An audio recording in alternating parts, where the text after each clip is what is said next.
7, contact tower 128.15. Caution, caution. Manual, fuel, manual, fuel. I'm John Goglia. I'm Greg Fife. And I'm Todd Curtis. And we are the Flight Safety Detectives. Between us, we have over a century of aviation accident investigation and safety experience to draw on as we discuss issues that affect all of us. So we are qualified to share our perspectives on accidents and incidents and what can be learned from them for the future. We're proud to say that we have two sponsors that really relate to the topic of aviation safety: the Professional Aviation Maintenance Association, or PAMA, and Avemco Insurance. Later on in the show, we'll tell you how you can get a 5% discount on your insurance just for listening to the show. We don't just dissect the official reports. In every episode, we identify safety issues and take the mystery out of accident investigations. So maybe pilots and their planes can have safer flights ahead.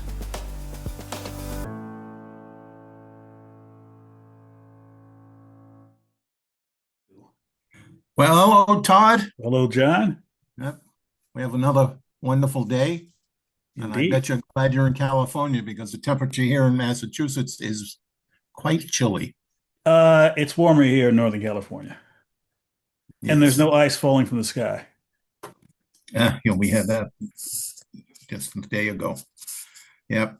Winter is finally here. In fact, it seems like it's earlier this year.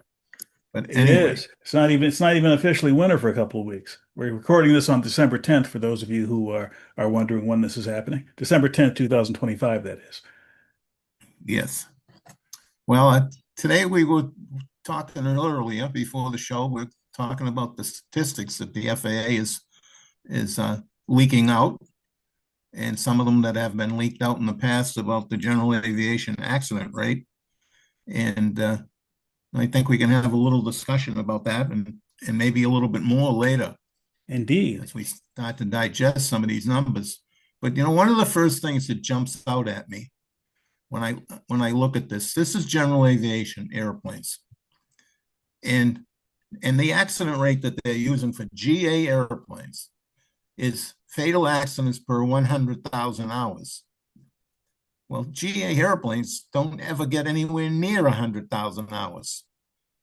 And I think that might be doing the industry a disservice by not having it more realistic in the terms of what does a general aviation aircraft accumulate in roughly a year, and maybe make it a little bigger than that. But man, it takes an awful lot of GA airplanes to make 100,000, and that certainly could impact the rate.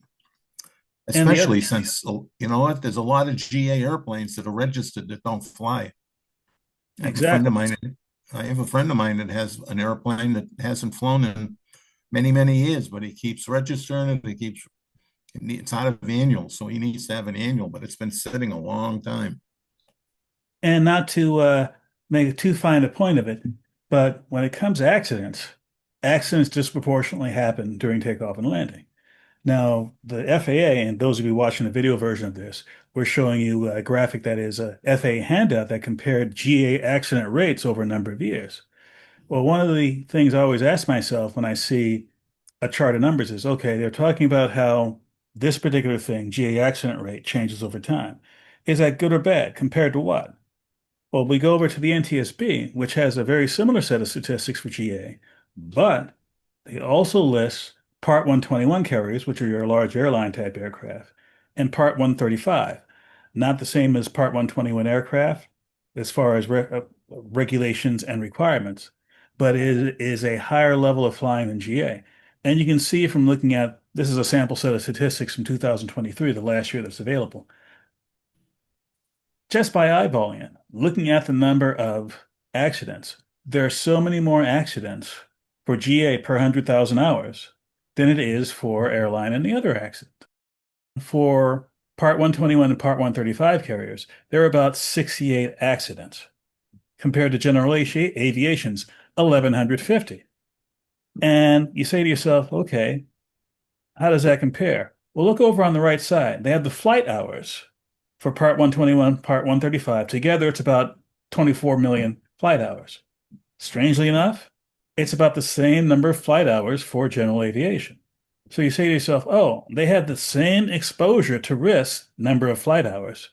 But looking at the numbers, there's 68 for Part 121 and Part 135, but 1,150 for general aviation. I'm doing some quick math in the top of my head here, but is general aviation really 15 times worse per flight hour than the air carriers and Part 135 commuters? Well, like I said before, most of your risk is in takeoff and landing, and that those phases of the flight, the early part of the flight, the latter part of the flight. And strictly speaking, most air carrier aircraft have a long portion of their flight during cruise, which is the lowest risk portion of the flight. GA, not so much. In GA, you have everyone from flying G5s across the country or across the world to training aircraft like the ones I fly, where they might have on average, roughly an hour per flight, including takeoff, landing, and being in the pattern. So maybe the risk is different, but you say to yourself, or I say to myself, is the risk really 15 times worse per flight hour for GA? If it is, if these numbers are right and that's an accurate measurement, then you got to ask yourself, well, I ask myself the question, is the average GA pilot, this is not a precise question, are they really 15 times worse than the average air carrier pilot? Worse in the sense of more apt to get into accidents? I don't think so. But the numbers are the numbers. So, given these numbers, and they really haven't changed relative to airline and Part 135 for years. If you go to 2013, which I'm flashing on the screen for those of you watching the video, it's a similar sort of split. Air carriers in Part 135, way higher, way lower in the number of accidents versus general aviation. But if you add the flight hours for 131 and 121 and 135, it's not that much different from the flight hours for general aviation. I'm also flashing up an even earlier one from 2008, just so you can have a comparison to over a 10, 15-year span. Has anything really changed? Has anything really changed with the rate of GA accidents? That kind of reflects what the FAA had. It shows a slight reduction over time, but like I said before, it might be a slight reduction in GA, but compared to what? I think that overall, the risk is getting lower for all kinds of flying, but the risk of general aviation, in my opinion, ideally, should be reducing faster than it is. Yeah, I'm looking at the numbers for the last 6, 7 years, from 22 to 17, 1, 2, 3, 4, 5, 6 years. They stayed pretty constant.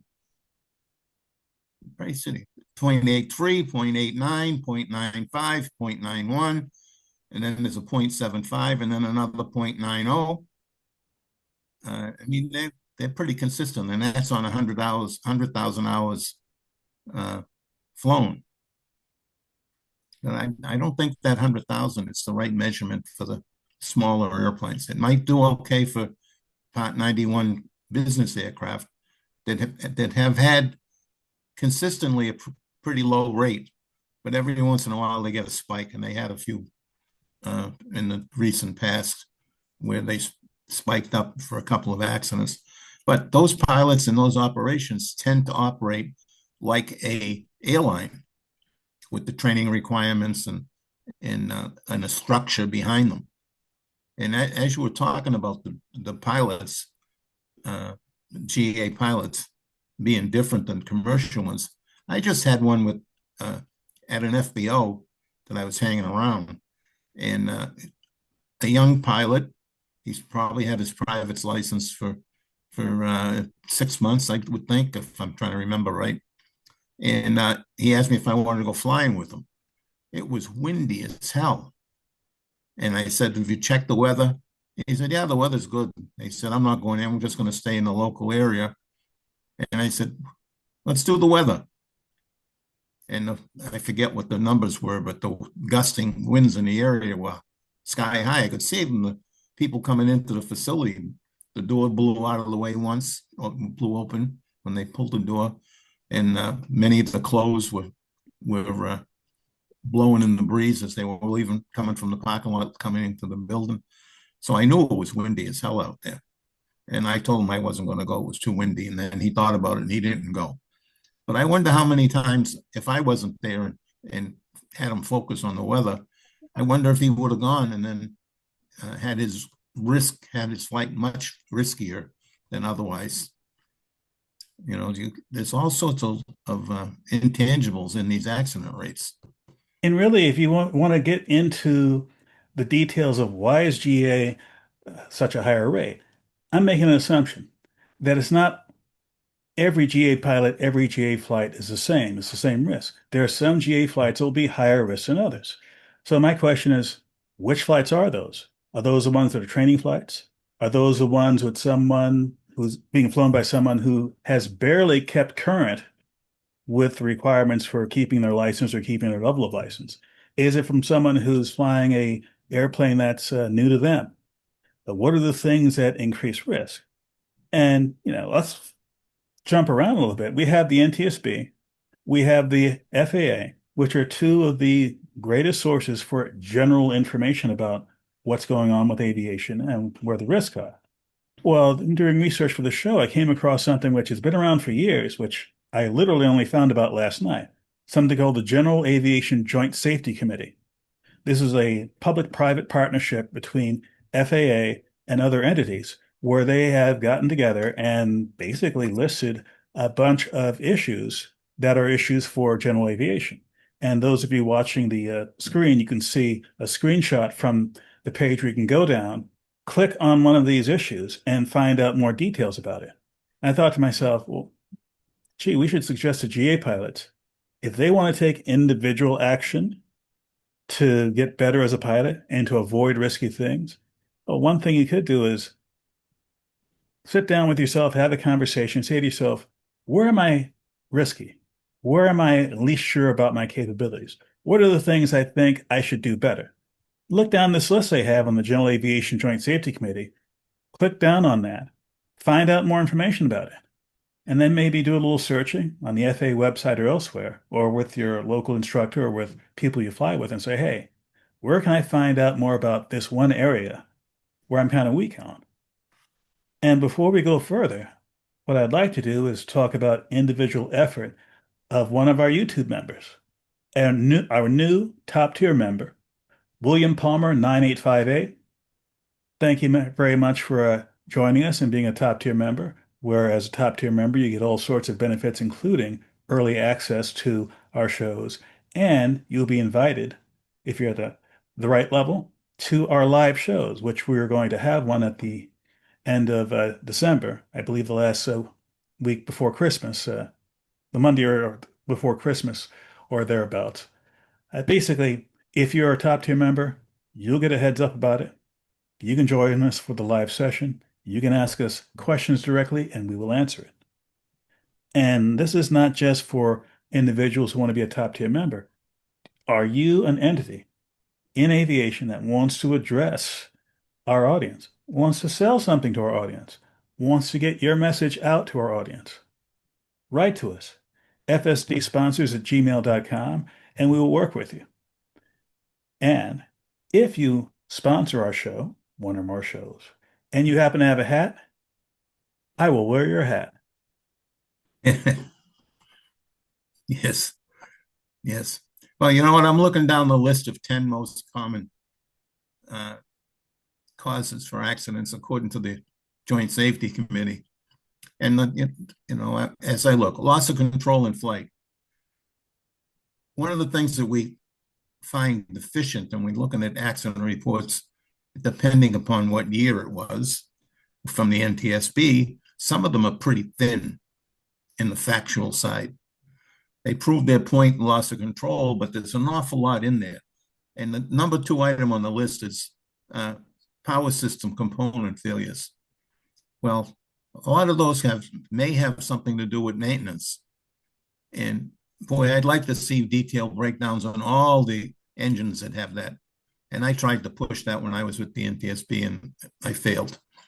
Right. So it was always the money issue. It was always the money issue.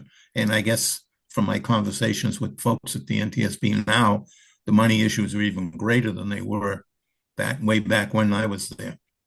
So, and we did a lot more accidents, full reports than they do today because of the money. So I don't know what the status of why the money's so tight, but other than the budget has been level funded for so long. And in the federal government, level funding is a cut because there's automatic pay raises every year and automatic progression pay raises every year. So the cost of the people that work there is growing, but the budget's been staying relatively flat. So that's not good for having money to do investigations with. But I mean, it's just, and he only number 5 on here is flight into bad weather, what I was just talking about with that young guy. Now, he had already had his private license. He'd been building time. And that's another one that a pressure that's in it. And at the end of this show and every show that we've done in the past, I'm always talking about the pre-flight and after you get in the air to put your head on a swivel. There's an awful lot of people flying out there to build time and then not necessarily giving their full attention outside the airplane. And all of us that do fly need to pay attention outside the airplane. And admittedly, it's hard sometimes when you're the only one in the airplane and you're grinding away trying to build time, and maybe the engine makes a noise and your head's down looking at the instruments trying to figure out what that noise was. And it can be quite challenging at times. And throw in some bad weather and you throw in some bad decisions, and you can see you're on the slippery slope to some not so good outcome. Now, I did what I'm suggesting that the average general aviation pilot did. I just did it for myself. I looked at the list of items here. One of the ones that caught my eye was what they call SC-04, over-reliance on automation.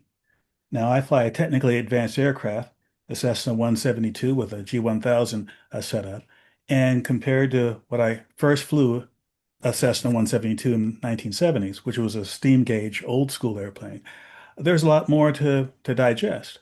And sometimes I get confused about what I should be doing and what I shouldn't be doing. I do a lot of practice on the ground, do a lot of practice on simulators, and I also fly. But maybe I should know more. In fact, I should know more. So I clicked on this, and they actually have some useful resources. One of them was NASA callback from September 2016 about automation dependency. And for those you don't know, NASA has the ASR system, the Aviation Safety Reporting System, which anyone can anonymously report things that went wrong, accidental violations, etc. And on occasion, NASA bundles a bunch of them together in a particular subject, in this case, automation dependency, and they put out a report. I'm going to look through this report, scan them, and see if there is a NASA callback, if there is a NASA ASRS input, rather, that sounds like something I did and learned from it. And they also talk about a safety alert for operators that came out from the FAA, an advisory circular that deals with currency requirements for flight review and instrument proficiency check. And again, as someone who's going to be going through that soon, that's something I'll probably review. And if my instructor doesn't tell me to do so, I'm going to come back here and do it as well. And then there's a fact sheet on over-reliance on automation. In other words, there's a lot of information out there. The FAA in particular publishes a whole lot of stuff. So much so that unless you're making an effort to chase down things, looking for things, you may not find it. Well, this is a resource which, for certain subjects, has done the searching for you. If you need more information on something, or if you need more education on a particular aspect of your flying, this is a good place to start. If you see that this stuff isn't good enough for you, this could be a jumping off point. If what they suggest here isn't good enough, go look for something better.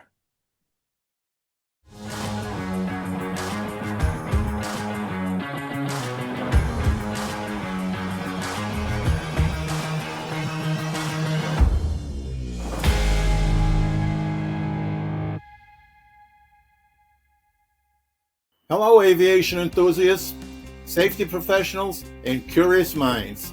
Welcome to Flight Safety Detectives. We are thrilled that you dropped by. Here, we dive deep into the world of aviation safety. From incident investigations and technical analysis too lessons learned and what they mean for safer skies. As a member of our channel, you get exclusive member-only perks, first access to new episodes, live stream discussions, and Q&A sessions. We are a community of fellow safety detectives who love aviation as much as you do. If you're passionate about aviation or just curious about how things work, we'd love to have you on board. Hit join, ring the bell to be notified, and jump into the discussions in the comments. Strap in, because together we're going to explore aviation safety like never before.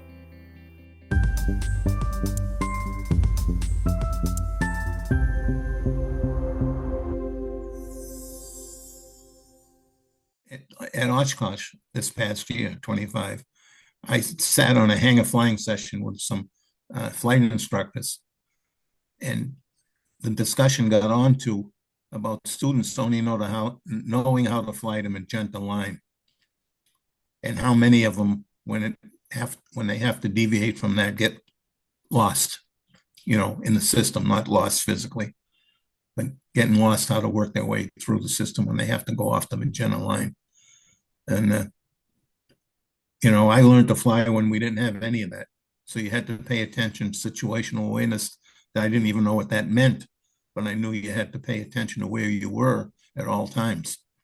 And I guess it's not happening any time with the current generation that are just building time.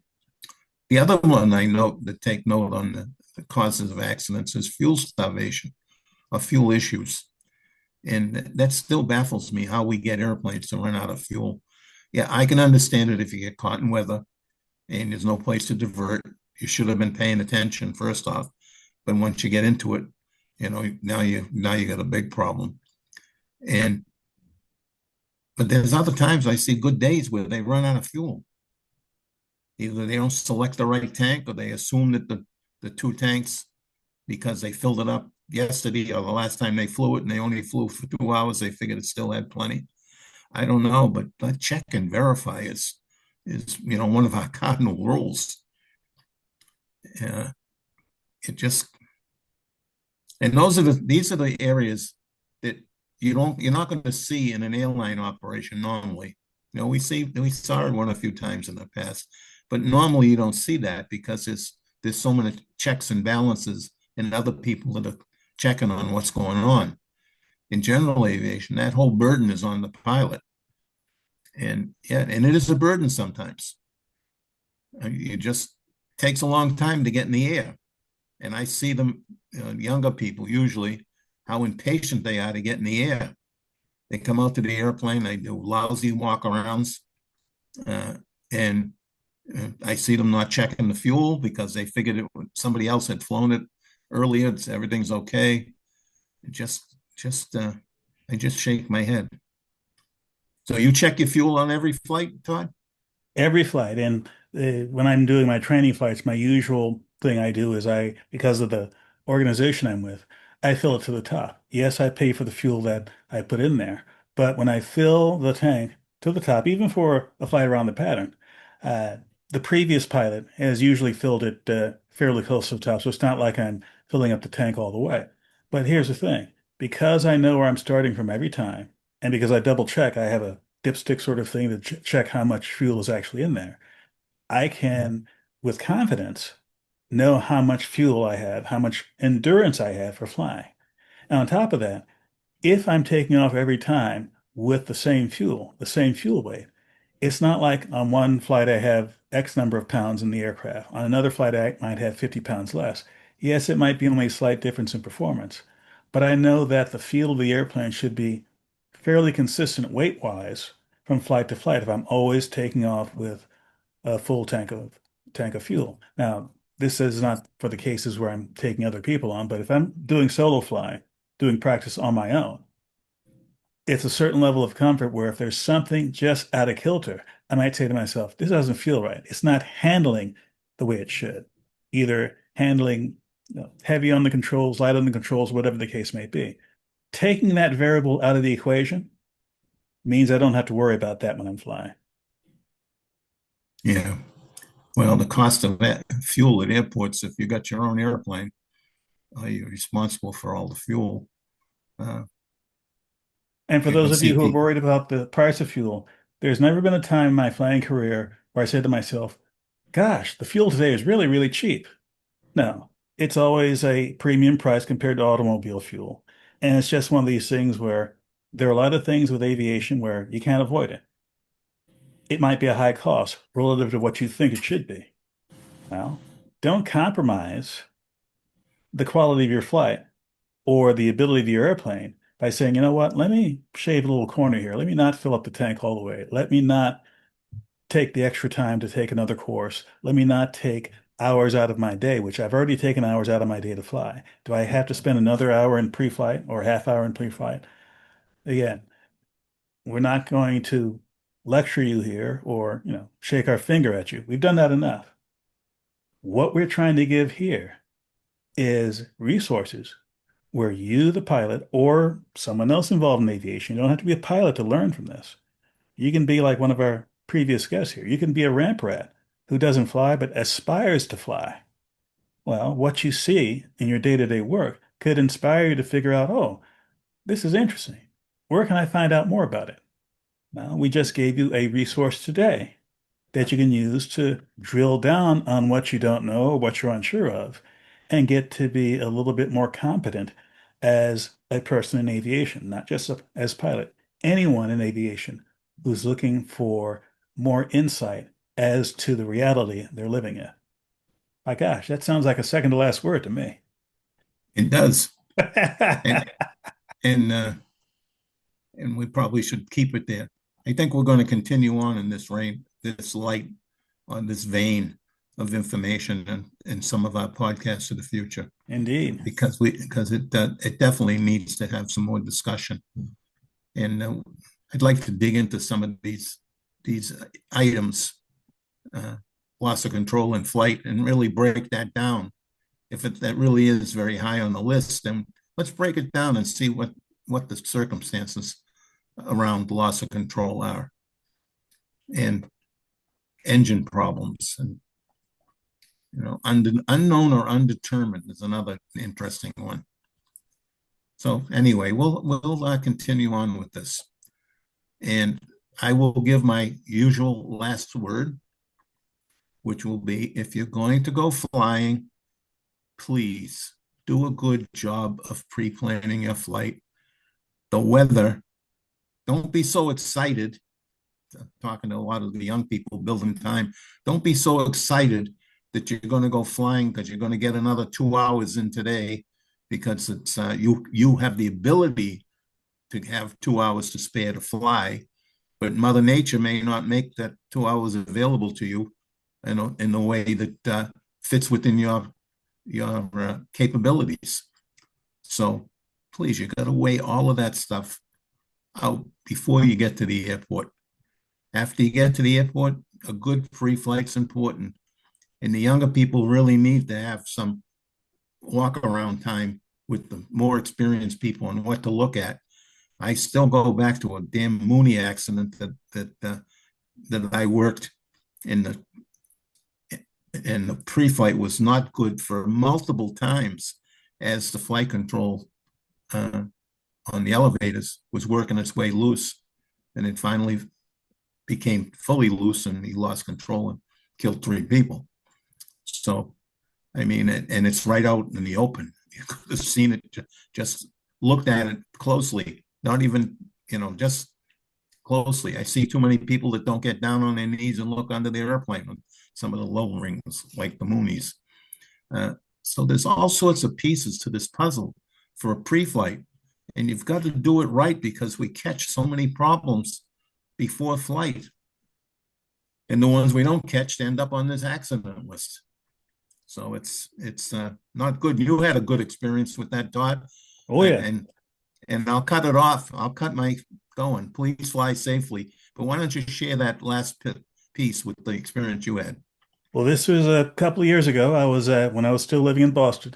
I was going out to take my plane on a solo flight, and I was doing a pre-flight inspection. And I noticed that I got to the one of the wings that the hardware holding some of the pieces together, the aileron and whatnot, looked brand new. I thought, gosh, on the other way, I went to the other wing. You had a little bit of dirt and grime, normal wear and tear you would see on something like that. But on the other wing, it looked spanking brand new. And I asked around after I got back. It's like, why is the hardware on that side of the wing newer than the other wing? Well, it turns out the aircraft had been in maintenance for a long time because there was a wing strike event and the wing had to be replaced. And I got a little bit of pushback because I was asking around. It's like, look, can I look at the maintenance logs on this? Because I just want to see for my own eyes what was done and any write-ups that happened. And there was some resistance that's like, well, we don't want you to look at the maintenance logs because we have rules. It's like, okay, I have a rule too. If a wing has been taken off my aircraft and replaced, I want to know the story behind it.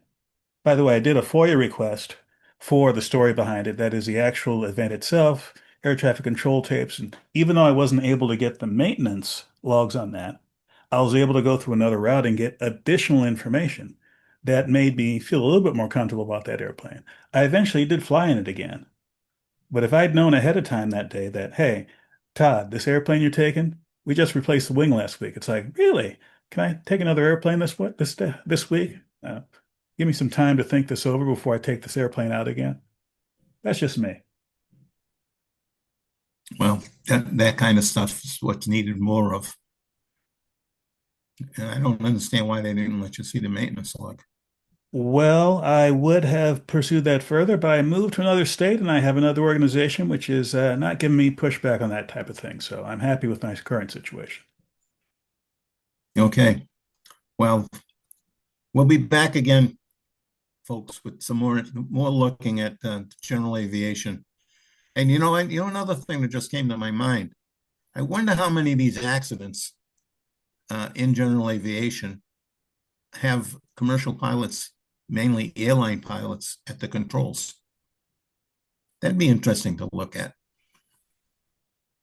And I'm sure someone in our audience might already be looking into that. And if you are, please email us about it. Yes. Yes. The email list is getting larger and larger. We get more and more people emailing in. In fact, I'm due to go through some of them this week. It's quite a pile. Okay. Remember, please fly safely. Thank you so much for listening to the show. We really value all of our listeners and subscribers. Our podcast gets ranked by you. So if you like this, give us 5 stars inside your podcast platform. We want to keep the conversation going with you. So we'd love for you to engage with us on our social media channels. We're on Instagram, X, Facebook, LinkedIn, and of course, YouTube. You can email the show at flightsafetydetectives@gmail.com. By the way, if you're watching this on YouTube, we're working on growing this channel, and it really helps if you all comment. So please do that. We read them all. And be sure to subscribe. For decades, Avemco Insurance Company has been an advocate for pilot safety by promoting and sponsoring continuous pilot training and education. One of their initiatives has been to reward pilots who actively participate in being more proficient, with savings on their insurance premium through the Avemco Safety Rewards program. Pilots save by earning new ratings, getting recurrent training, participating in the Fast Team Wing program, and listening to podcasts like ours and other Avemco-related courses and training.